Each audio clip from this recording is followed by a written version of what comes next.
This isn't mainly a story about invention or trade. It's a story about how espionage, incentives, and imperial logistics quietly decided which nations became rich and which ones never recovered. At dawn, a sealed wooden crate is loaded onto a ship. No flags, no announcement, no guards. Inside, wrapped in cloth and straw, are living things, small, fragile, and illegal to export: seeds. The dock smells of salt, wet rope, and coal smoke. Ink dries on shipping papers that don't mention what truly matters. The crate disappears into the hull as steam begins to rise from the harbor. No shots are fired. No treaty is broken, at least not openly. But when this ship reaches its destination, an entire economic system will begin to collapse. Not immediately, not violently, but permanently. The question is simple: how did one empire steal another's future without declaring war? This is not a story about clever inventors working in isolation, and it's not a story about progress unfolding naturally, driven by genius, culture, or destiny. Those versions of history are simpler, they are easier to tell, and they leave out the part that actually explains power. This documentary is about systems, about how empires learned that land was not the only thing worth conquering, that labor was not the only resource worth controlling, and that knowledge, how things were made, organized, scaled, and replicated, could be extracted just as efficiently as raw materials. By the Victorian era, imperial competition had entered a new phase. Winning no longer meant merely defeating an army or occupying a capital. It meant restructuring entire economic ecosystems in your favor.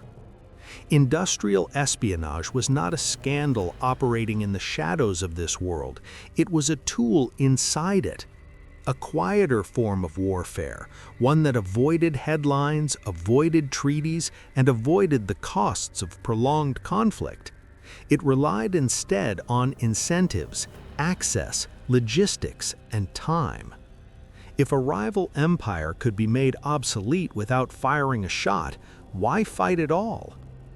Once this logic proved effective, it spread rapidly, not because it was hidden, but because it worked. Empires observed one another closely. They copied not just machines, but methods, not just factories, but the processes that made factories dominant. This video is not here to assign blame or celebrate ingenuity.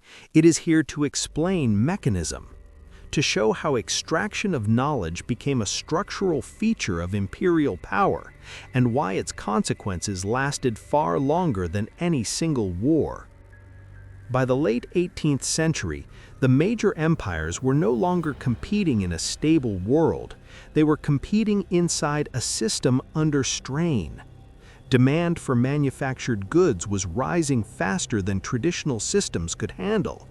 Urban populations were growing, consumption was accelerating, and imperial governments needed reliable revenue streams to fund administration, fleets, and standing armies. Factories needed raw materials in volumes never required before. Cities needed jobs fast enough to absorb waves of displaced rural labor. States needed predictable income, not seasonal windfalls, not uncertain tribute. Time became a strategic constraint. Traditional conquest moved slowly. Armies had to be raised, transported, supplied, and paid. Occupations required garrisons. Rebellions were expensive and frequent. War disrupted trade, the very thing empires increasingly depended on. In this environment, territorial expansion began to look inefficient, but economic expansion didn't.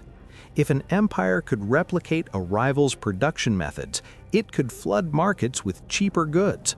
It could undercut competitors without confronting them militarily. It could redirect global trade flows quietly, gradually, and permanently. This pressure was strongest in industries where knowledge was tightly controlled. Textiles depended on specialized skills and sequencing. Tea depended on cultivation techniques, climate knowledge, and processing timing. Metallurgy and machinery relied on tacit understanding, things learned by doing, not by reading. These were not industries you could reinvent overnight, unless you bypassed the learning curve entirely. Stealing a process was faster than developing one, cheaper than defending borders, and far less visible than invasion.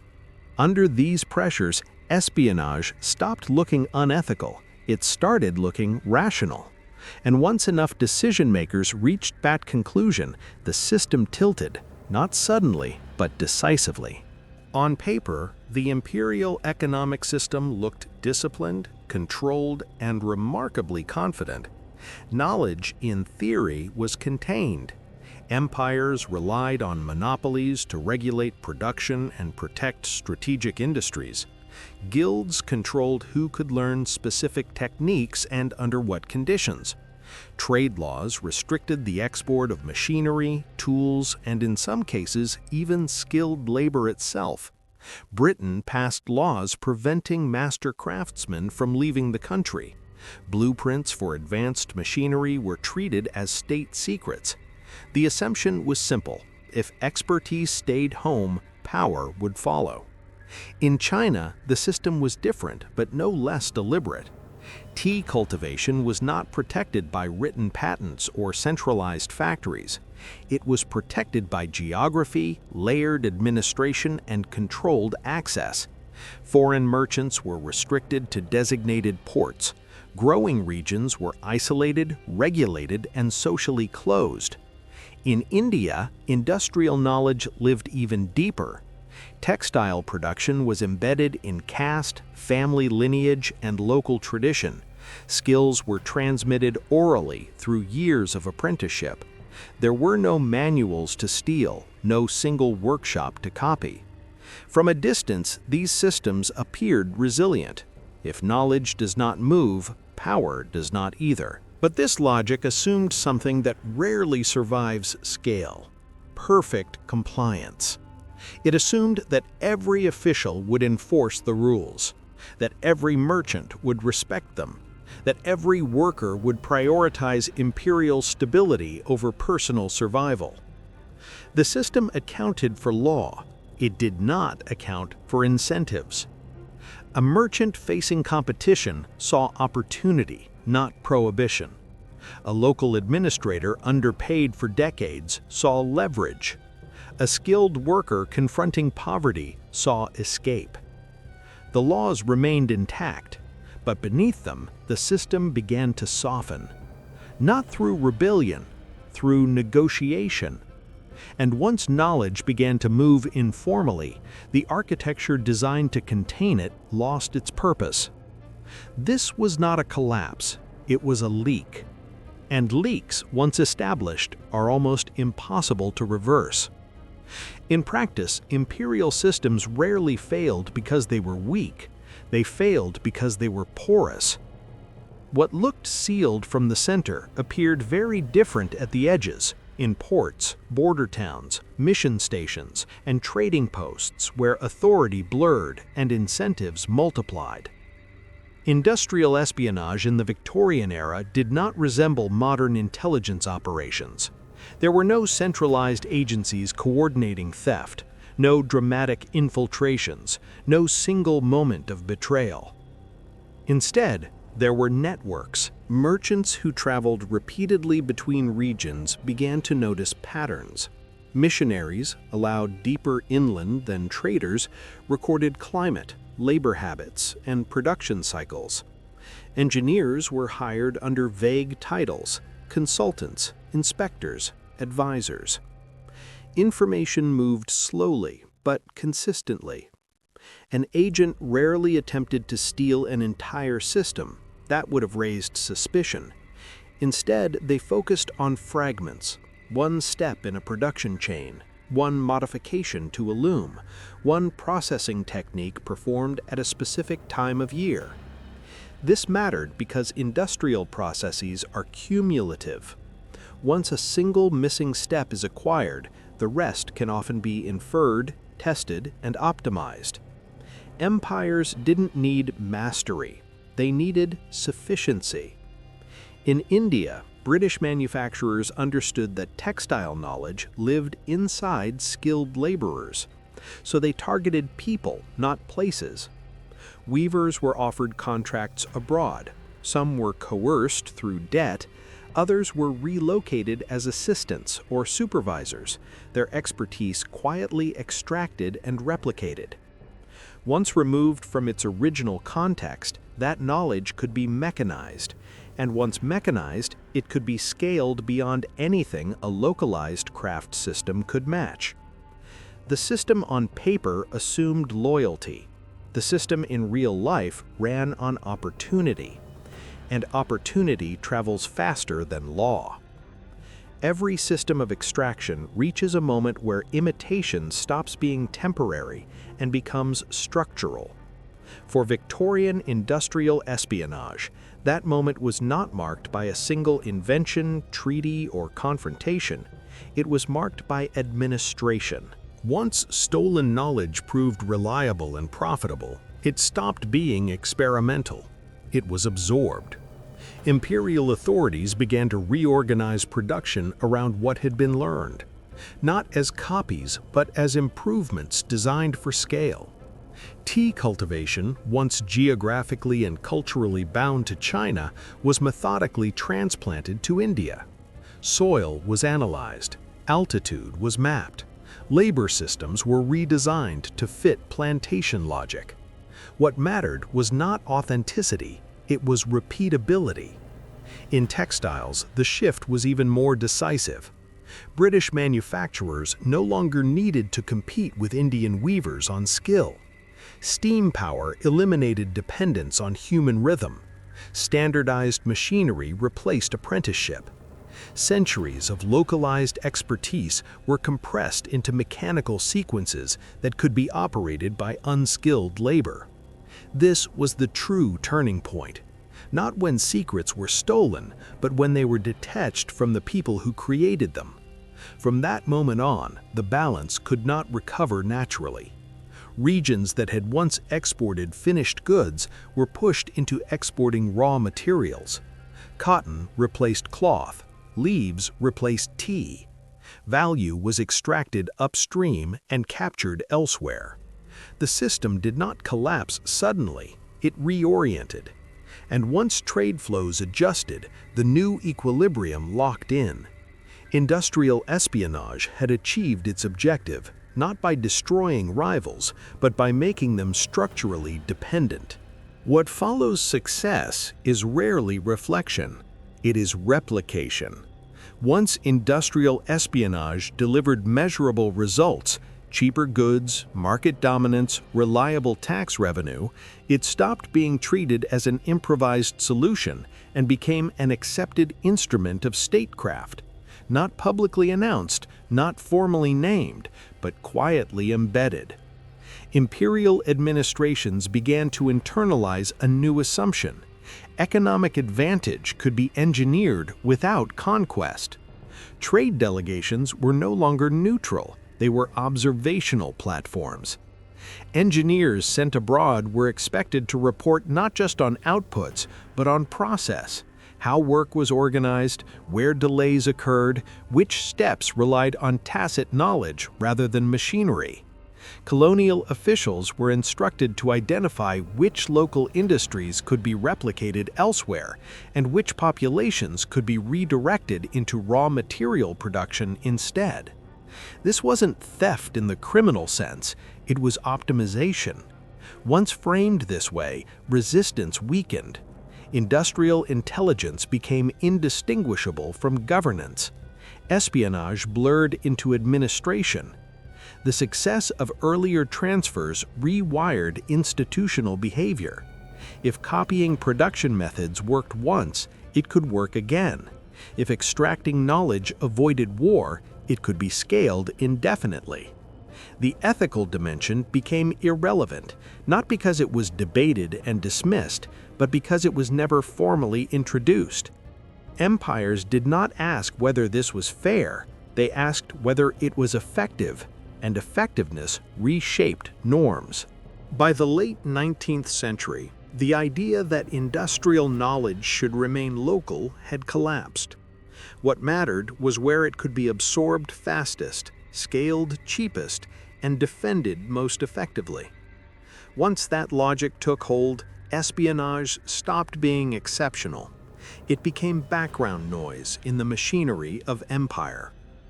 Most people don't learn this history as a story of extraction.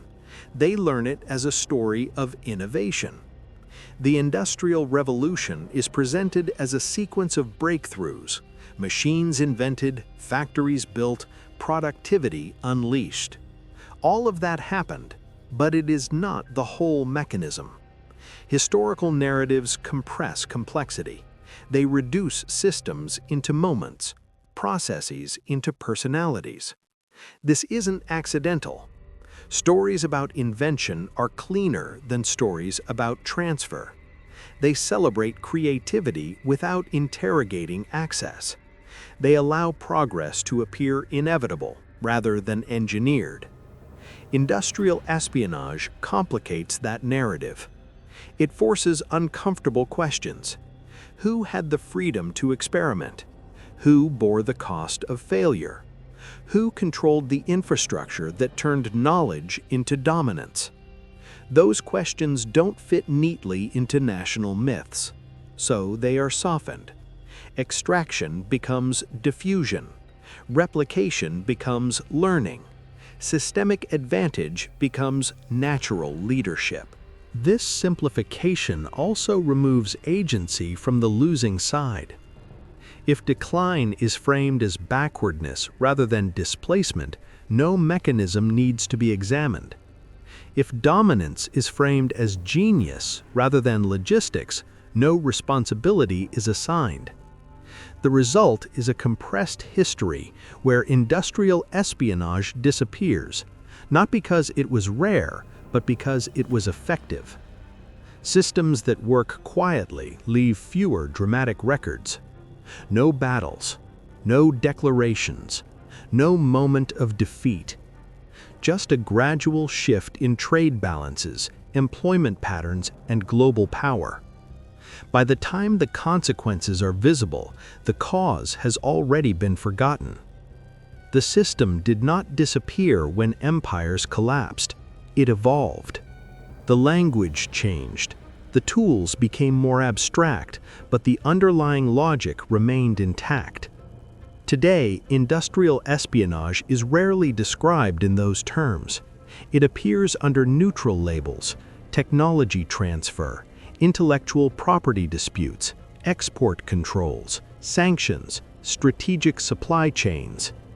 What Victorian empires once extracted through merchants and missionaries is now pursued through joint ventures, licensing agreements, talent migration, and regulatory pressure. The battlefield is no longer the port. It is the contract, the standard, the dependency embedded in infrastructure. Just as before, the objective is not to destroy a rival outright. It is to make them structurally dependent. Knowledge still moves faster than armies, and once it moves, power follows. What changes is visibility.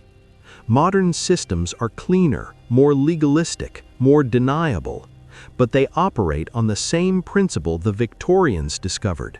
It is cheaper to absorb a rival's process than to fight their soldiers. This continuity matters, because when economic competition is framed purely as trade or innovation, its strategic dimension disappears. And when that dimension disappears, escalation feels sudden rather than structural. The Victorian era offers a quieter warning: that war does not always announce itself, that extraction can be normalized, and that by the time outcomes are visible, collapsed industries, shifted supply chains, permanent dependency, The mechanism has already done its work. The question is not whether this form of warfare still exists.